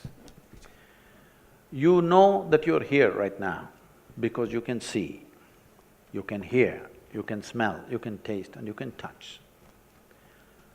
Suppose right now you just dozed off a little bit. You're still very alive and everything is going on here. But if you doze off a little bit, first thing is I will disappear, for sure. If you doze some more, everybody will disappear. If you go more, even you will disappear. This is the nature of human experience. Simply because the five sense organs have shut down, suddenly the world is obliterated, even you're obliterated. Or in other words, your entire experience of life right now is limited to five sense organs. These sense organs, in the very nature of things, cannot see anything the way it is. They can only see everything in comparison. You know what is light only because you know darkness. You know what is sound only because you know silence. You know this only because of that. Because, see, right now if I touch this, my hand says this cup is cool. No, it is not so. It is because of the way my body temperature is, I'm thinking this is cool. If I lower my body temperature and touch this, this would be warm to me. So your entire perception is by comparison. Perception by comparison is good enough for survival process. It is not good enough for knowing the nature of life. It will help you to survive in the world. These five sense organs will help you to survive in the world, but it will not give you any sense about what this life is about. So if you have to know life the way it is, not the way it's projected to be. When I say not the way it is projected to be, see right now, let's say you're 6 feet tall. Now, in this society, you stand like a tall man, you walk like a tall man, you feel like a tall man, you are a tall man. You went to another society where everybody is 8 feet tall, suddenly you feel like a short man, stand like a short man, walk like one and feel like one, and you are one, isn't it? So what you know by comparison is only good enough for survival in a given situation. It is not good enough instruments to know life in its essence. So if you want to know something more, you have to enhance your perception. Right now, everything that you carry in your mind as information is all these comparisons and half bits and pieces. When I say bits and pieces, right now you can see this part of my hand. That means you cannot see this part of my hand. This is not just with my hand, even if you take a grain of sand, if you see one part, you cannot see the other part. This is the nature of human perception. When this question came up, when Arnab asked this question some time ago, when I was a child, I stared and stared, trying to bend my perception around this because I can see only a part of it. How to see the other part? You won't believe this. By the time I was 11 years of age, I would walk in the jungle alone by myself for 3 to 4 days till my bread lasted, alone. And I learned to see in the dark absolutely as good as the animals. And not just walking, I caught dozens of snakes in the dark. They couldn't believe that I can see as good as them, but I could pick them up because it is just a question of enhancing your perception, and a human being is capable of this because on this planet, we have the most evolved neurological system. But because of cerebral activity which is new, evolutionary scale, it is a new happening. Because of that, we are too enamored with our thought and emotion, we don't feel so many things. But actually, you have a better neurological system than any creature on this planet. Do you agree with me? But if you want to smell something out, you'll bring a dog. If you want something else, you look at something else, because they don't have this thought process. They're able to just be keen on how they perceive their senses.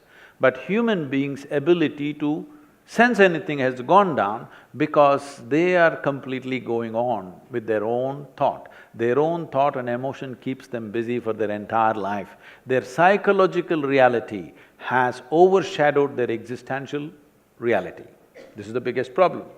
So when we talk about life, we are not talking about a psychological space. Today if you say life, if somebody says my life, you are supposed to think he's talking about his work, he's talking about his family, he's talking about his car, he's talking about his wealth. He's not talking about life. Life means this, what is throbbing inside and keeping this alive right now. This is life, isn't it?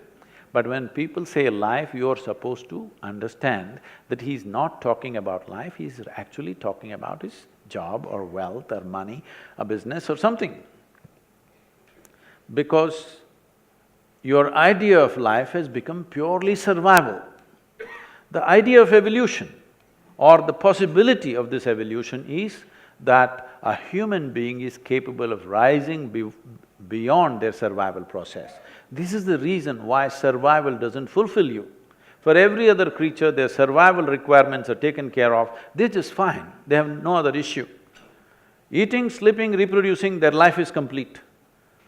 Till these things happen to you, you think these are big things. But once they happen to you, they don't mean anything. You want something more to happen. If that something more happens, you want something more. If that something more happens, you want something more. If you look at this, what you want is not more, what you want is all.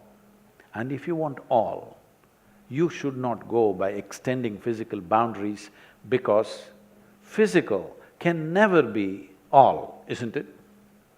You're desiring for the infinite, but you think you will get there by counting 1, 2, 3, 4, 5. No, you will only become endless counting. You will only become endless counting. Now, because we are looking at everything in comparison, in many ways we have fragmented the world, even our own species between men and women, and everything is divided because we are perceiving everything through sense perception, we don't have a life perception. So if you have to transcend the limitations of your senses, it is not that senses are bad, without that you wouldn't even know that you exist. Senses are fundamental, without it you cannot survive. But once you're human, survival is not good enough, something more needs to happen. For that something more, some striving is needed, you must look at this properly. Anything in your life which is about survival has come to you just naturally. See, suppose you got lost in a jungle as an infant, no contact with any human society. Something edible came in front of you, would you first try your ears, then your nostrils, then your eyes and accidentally find your mouth? No. Anything concerned with survival, you just know, isn't it? But you wouldn't know how to read, how to write, language, this, that, many other things you would not know. Because anything beyond survival will not come to you unless you strive for it. So, to turn inward, that means, why I'm saying turn inward is because these sense organs are essentially outward bound. But the experience of your life is happening from within you. Do you see me? Hello, all of you?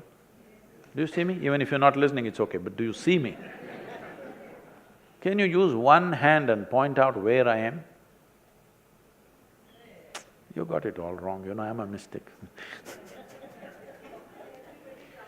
No, this light is falling upon me, reflecting, going through your lenses, inverted image in the retina, you know the entire story. So where do you see me? You see me within yourself. Where do you hear me? You hear me within yourself. Where have you seen the whole world? Within yourself. Everything that ever happened to you, light and darkness happens within you, pain and pleasure happens within you, joy and misery happens within you, agony and ecstasy happens within you. Just about anything that ever happened to you happened only within you. You have never experienced anything outside of you. Right now, if somebody touches your hand, you think you're experiencing their hand. No, you're only experiencing the sensations in your hand, isn't it? Now, your entire experience is within.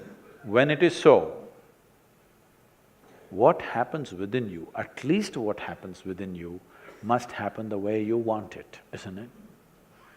If you happen just the way you want it, would you keep yourself in the highest level of pleasantness or unpleasantness? Pleasantness. The choice for yourself is definitely pleasantness. What you want for your neighbor may be debatable, but what you want for yourself is very, very clear. But that one thing is not happening. Why I'm talking about pleasantness is, there is substantial medical and scientific evidence today that if you remain pleasant, without a moment of anger, anxiety, irritation, agitation, nothing, for 24 hours if you remain like this, they are saying your ability to use your intelligence can go up by 100% in 24 hours' time. So, pleasantness or joy or bliss is not a goal by itself, it is a fundamental necessity.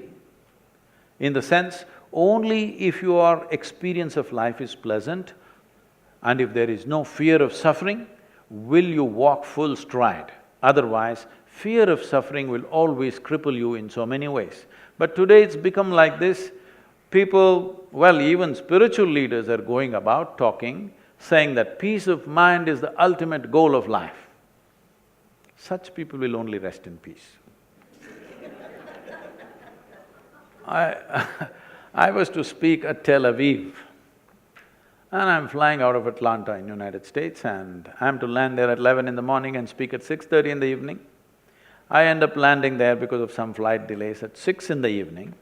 So I'm quickly changing in the airport, because in these 35 years I have not been late to a single event or appointment. I've managed this always. So I'm rushing and I'm famished, I'm super hungry, because I'm flying an American airline, there's nothing edible on that plane. But I don't have a moment to grab something, so I just went straight, and to my amazement I found I'm speaking at a fine restaurant. That doesn't happen at all to me. I thought, this is it. When I'm so hungry, this is the place to go. And people were already coming in, some people greeting me, and one man comes and says, "Shalom." I ask him, "What does it mean?" He says, "This is the highest way of greeting." I said, "Well, that's your opinion. What does it mean?" He said, "No, no, this is really the highest way of greeting." "All right, but what does the word mean?" I said, "It means peace." Then I say, why is peace the highest way of greeting unless you're born in Middle East? You come in South India, in the morning you come and say, "Peace." I'll say, "What's wrong with you?" I'm saying if you deprive yourself of something for long enough, suddenly, slowly it'll rise to heaven. If you've not eaten for 5 days, let us say your favorite god appeared, what will you ask? Food? Food will raise to heaven, everything that you don't have will raise to heaven. Being peaceful, it's not the ultimate goal of life, it is the most fundamental requirement. Today, if you want to enjoy your dinner, if not ecstatic, at least you must be peaceful, isn't it? If you want to take a walk on the street and enjoy it, you must at least be peaceful. If you want to live with this handful of people in your family, you must at least be peaceful if not ecstatic, isn't it? If you want to enjoy the few things that you do in your life, the most fundamental thing, basic requirement is at least you're peaceful. But today people are saying, it is the ultimate goal of life, peace of mind. That's never going to happen, because they have not understood the simplest aspects of life. For example, your mind. Can we? Yes, ma'am. The simplest aspect, it's like this. Because people are falling out of scriptures, this is the biggest problem. I was about to tell a joke, but Arnab was serious. This happened in Tennessee. You know, our center in United States, in Tennessee. It's a hardcore religious place. People said, Sadhguru, you'll get killed in no time. But we are flourishing in Tennessee, doing very well, because they can't figure out who I am. I go out into this little town, and I'm new there, and I'm smiling at everybody and greeting people on the street. Small little town. One big man, over 6 feet tall, this wide, comes and stands just 6 inches away from me, looks down on me like this and said, God loves us. I look at him and say, the way you are, only God can love you. He has to love the mistakes he has made. Before he realized, it takes time to get things. By then I'm gone, of course. So in Tennessee, every family has a huge Bible, not small, big ones, this big, leather bound. The bigger the family, the richer the family, the bigger the size of the Bible. Almost every home has 10 commandments carved on the stone. Most of it goes from South India, these carvings. So it's good business, I watch this and say, okay, it's good for our economy, commandments or no commandments. So, this little boy, 8-year-old boy, went to school on East Coast and came back home on the vacation. So he was just flipping through this big book, and a dry leaf fell out. The boy started screaming, Mama, Mama, see what I have found. His mother said, what have you found, my son? He said, just come and see what I have found. So the mother came running to see what. Then he pointed at the leaf and said, Adam's underwear.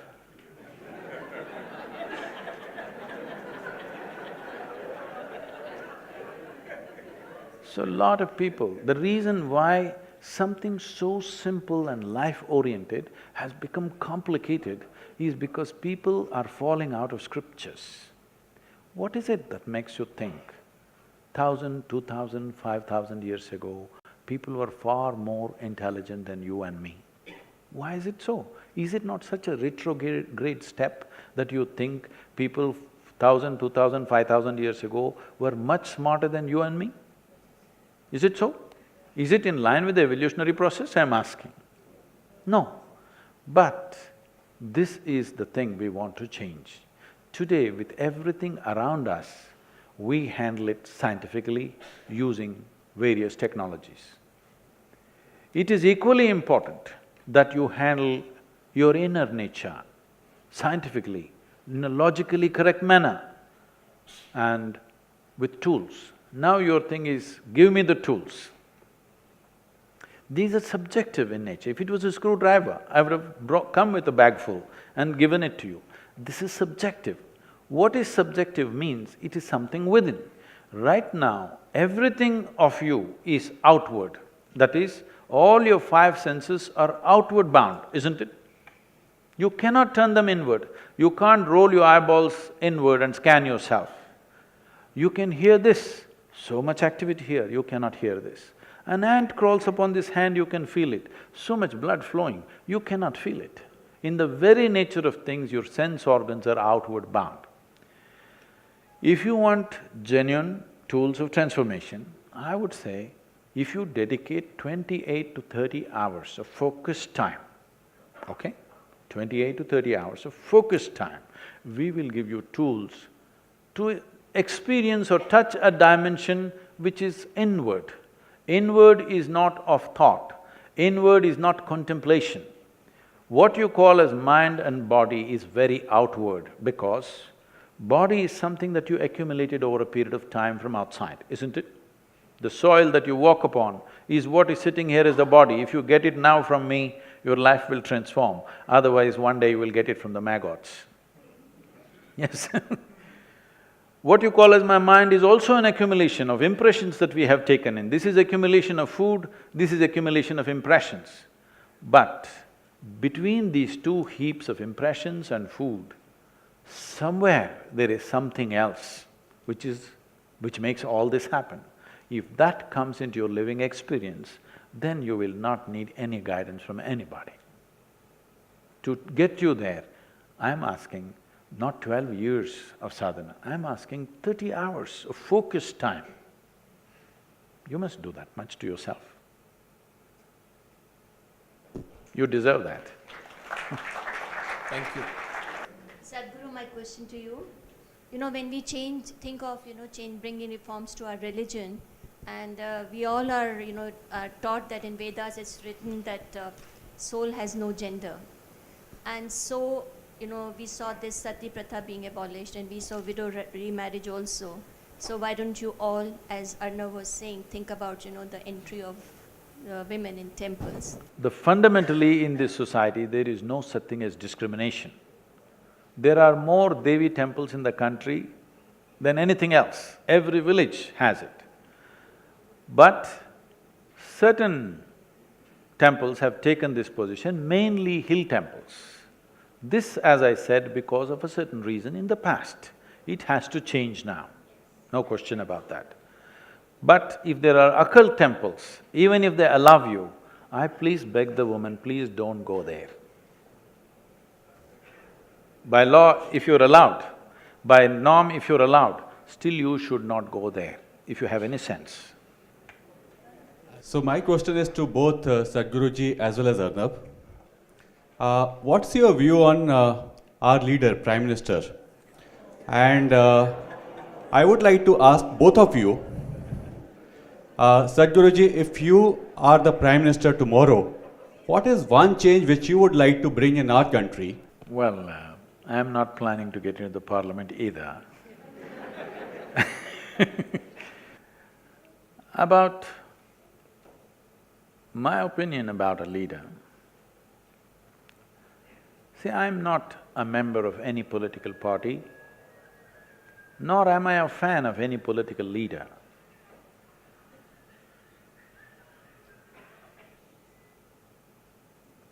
Nor am I a fan of any political leader. But I have to say this, I'm politically conscious maybe for the last nearly 50 years now. I've been reading newspapers for 50 years, so in this I find now it looks like we have the most determined leadership ever. Are they right or they're wrong? It's not for me to take a call whether they're right or wrong. At least India is topmost on their mind. This is very heartening for me. And because I have been in certain situations with variety of political leaders in the past, it always scared me that for 24 hours if you're with them, they don't have one single thought on their mind today what they can do for this country sitting in such a responsible position. Which kind of, really shook me. How is it somebody that is heading a nation with such a huge population and 1 million problems doesn't think today what can be done? At least today you have a leadership where nation is on the topmost in their mind. But do we have to agree with everything that they do? Not necessarily. Can we disagree with them? 100%. We can, if what is being done is not right for the country. Arnab spoke about this prior today morning also where I was telling them, nation is an idea. Without bringing pride and emotion towards that, you are not going to make it happen. This is a crime we've committed. In 1947, when there was a euphoria of emotion and thing for the nation, people are willing to die for it, that was the time to enshrine the nation in everybody's hearts. We did not do that. We had fanciful ideas and we did not know what to do probably. In retrospect, in post-mortem, we can say many things. We don't know what was their mindset and what was happening, whatever. They lost control over that, they lost that opportunity. Whenever there is strife in a nation, that is the time when you can once again reshape a country. When people are comfortable, unfortunately, most people will not be conscious. We have to build a humanity which will be in utmost comfort and still conscious. That is when we really build a good nation. But still we are in a place where unless we are in a strife, we are not conscious of the larger well-being of what needs to happen. So, in many ways, today, even if there is no real strife on the street, there is strife. Arnab is going to be active in 2 months. Small issues. When I say small, I'm not saying small in significance, I'm saying small in size. See, a child falls into a tube well, it is small in size but not small in significance. A life is a life, okay? If it is my life, it's significant. So it is the same way it's significant for everybody's life. It may be small in size, but it is significant for what it is. So like this, there are 1,000 issues in the country, and for the first time we have mediums through which all these issues can enter everybody's heads and everybody can think about it. So there is strife, there is going to be strife in this country. When I say strife, don't think something has to happen on the street. No, it needs to happen. Strife needs to happen in people's hearts and minds. So that is anyway going to happen. When this is happening, this is the time to build that sense of pride. But pride should not become prejudice. It's very important to build that pride in who we are and not developing prejudice against those who we think are not part of us. This is a very subtle process which needs to be done. Is there some ideal way of doing it? No, we will have to mess around with it. That's the only way it will happen. But a new generation is coming, young people, whose thought process, whose way of looking at life has changed in many ways. Today, for the first time in the history of humanity, more human beings are able to think for themselves than ever before. Whether they're thinking right or wrong is not the debate, but they're thinking. At one time, a scripture would think for you, a guru would think for you, an elder would think for you, one man in the village would think for you. Today, everybody is beginning to think for themselves. Once this happens, people will become in such a way, unless something is logically correct, they cannot swallow it. If you make them swallow it, they cannot digest it. This will happen. Right now, you are still a generation who is still willing to acknowledge an authority and try to digest something which is not logically correct. But your children will be such, even if God comes and speaks, if it doesn't make sense to them, they will reject it. So well said, so well said. We are just on the verge of that. So this is a time, this is a good time, because now we are moving to a place where only truth can be the authority. Authority cannot be the truth anymore. Doesn't matter where the authority is coming from. This evolution is anyway going to happen in the next, in my estimate, I'm saying somewhere between next 20 to 40 years' time, all the heavens will collapse. When I say heavens will collapse, do you know what's in heaven? You must know. In Hindu heaven, the food is very good. If you are a foodie, that's where you must go. Nala himself cooks for you, the best chef.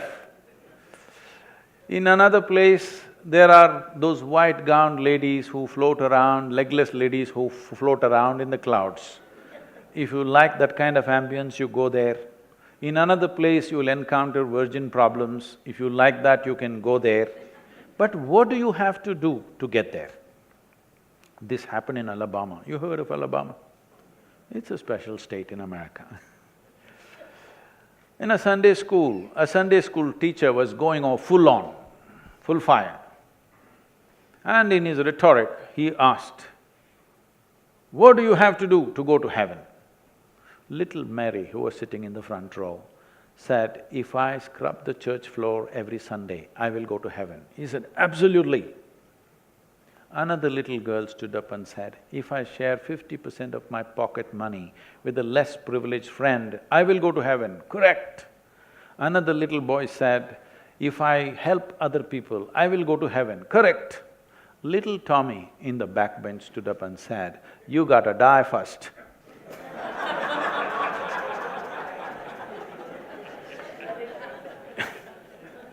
That's a qualification. You got to die first. When you die, depending upon what culture you are, we will either burn you, bury you or cut you and throw you to the birds.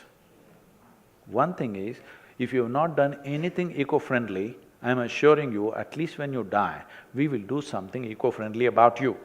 We'll put you back to earth. It's a very good thing to do.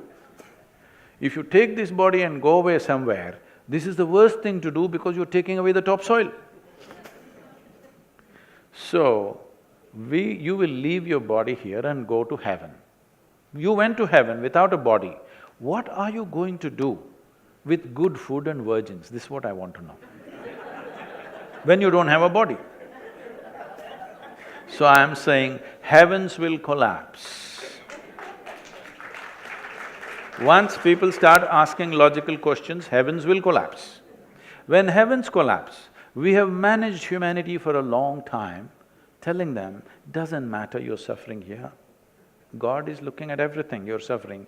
One day He will reward you up there. With this we have been managing humanity, so this will not work. When this doesn't work, what will people do? One big thing that will happen is, we will move towards chemicals. To be peaceful, we already need chemicals. To be joyful, we need chemicals. To be healthful, we need chemicals. 70% of the United States population is on prescription medication. The other 30%, of course, buying it off the back streets. Just see, in the last 25 years, how many more people are consuming alcohol? How many more people are consuming drugs on this planet? It's gone up 10,000%. This is simply because in their minds, heaven is collapsing. You must understand this, that somewhere else it will be good, is going away. They want to have it good here. Unless you teach them how to simply sit here and be blissed out about your existence itself.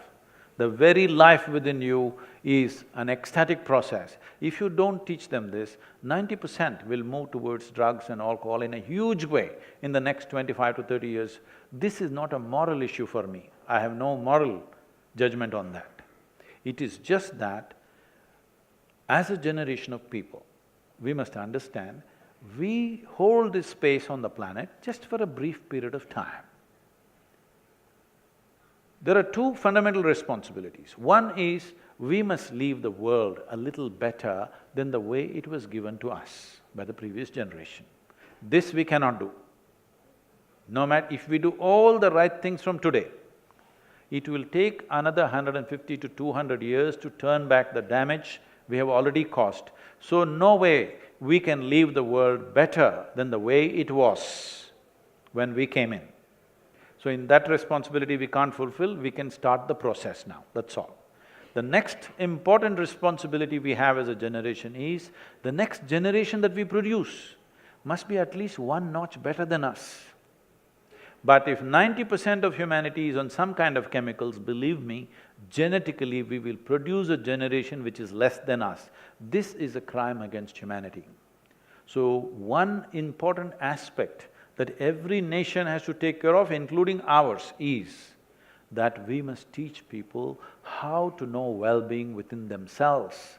Unfortunately, right now, we think if you give money or food or medicine, it is service. If I teach you how to live joyfully, it is not service. We have still… see, in this country, the most important thing in the ancient India was, you know how to be within you. This was the most respected thing, because we know what will come out of this. When you have no concerns of fear, when you have no fear of suffering, that is when you will walk your life full stride. That is when great human beings are produced. If we want to produce a great nation, society, these are just words. There are only individual human beings. Only if we produce great human beings will there be a great society and a great nation and a great world. Sadhguru, I'd have to thank you at this point. Talking about perceptions, and I read in the speaking today about you talking about perception and expanded awareness. I have seen my own experience of working on myself, consciousness, etc. I saw sometimes when the perception was expanded and when I felt it, thought that there was a very thin line between imagination and perception. There were times when one could actually pick up a lot of information about things around us, like the energy. And sometimes it was like, is it my fear or is it everybody else's fear, the collective consciousness? What validates that within me? That is it me? Is it imagination? Is it perception?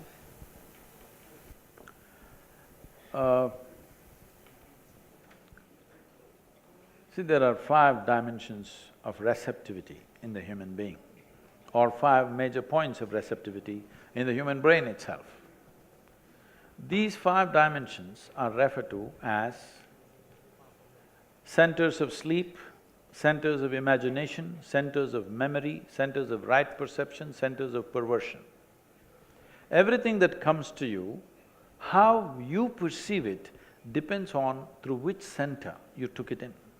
You will see if you have 2 children at home, same genetics, same food, probably went to the same school, one goes like this, another goes like this. You can't figure, how did these 2 people come from the same father and mother? Because it is the way they perceive it, from where they receive it. Same things, if you receive from different dimensions, it becomes different things within you. This is the reason why this may look like a little thing, but I'm telling you, this is the reason why forever they've been stressing on a live guru, because when you walk a terrain that you're not familiar with, it's best to have a guide who's walked the terrain. See, every year I trek in Tibet and Nepal. This Sherpa who walks with me, he's illiterate, he doesn't know anything, spirituality, nothing. But we're going in the mountains, there are 2 pathways, he just says, I just go behind him. If I think I'm much smarter than him and I say, no, like this I will go, maybe that's my last day. You understand? In the mountains, he is the boss. He knows the terrain, he's lived there, he's grown up there, he has a certain sense. With all my education, I have a sense of direction, I'm an aviator, I have a certain sense of direction, I know the mathematics, I know the geometry of it, everything. But still, when I'm in the mountains, if he says, I go this way. He doesn't even care to tell me, Sadhguru, come this way. He just says, I just follow him. It's sensible to do that. When you're walking in unfamiliar terrain, that's the best thing to do. Thank you.